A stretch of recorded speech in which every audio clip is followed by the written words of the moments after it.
प्रभाग क्रमांक 11 मधील राजीव नगर परिसरात झालेल्या जाहीर सभेत आमदार सचिन कल्याण शेट्टी, आमदार देवेंद्र कोठे यांच्या भरीव विकासाच्या अभिवचनांनी नागरिकांची मने जिंकली.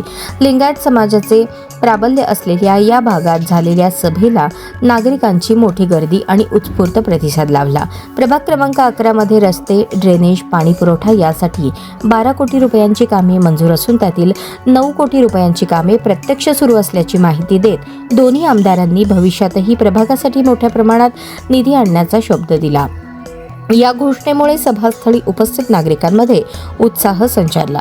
यावेळी व्यासपीठावर आमदार सचिन कल्याण शेट्टी, आमदार देवेंद्र कोठे, गुरुशांत धुत्तरगावकर, भाजप उमेदवार युवराज सरवदे, शारदाबाई रामपुरे, मीनाक्षी कडगंची, अजय पोन्नम, राजकुमार हंचाटे, प्रकाश मंता, गणेश चौरे आदी उपस्थित होते. आमदार सचिन कल्याण शेट्टी यांनी कन्नड भाषेत नागरिकांशी थेट संवाद साधत सोलापूर शहरातील विकासाचा आढावा मांडला.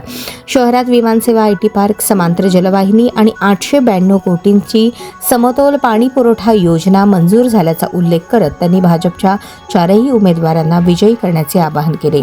आमदार देवेंद्र कोठे यांनी मुख्यमंत्री देवेंद्र फडणवीस यांच्या नेतृत्वाखाली शहर मध्य मतदारसंघासाठी 147 कोटी रुपयांचा निधी मंजूर झाल्याचे सांगत काँग्रेसवर जोरदार टीका केली.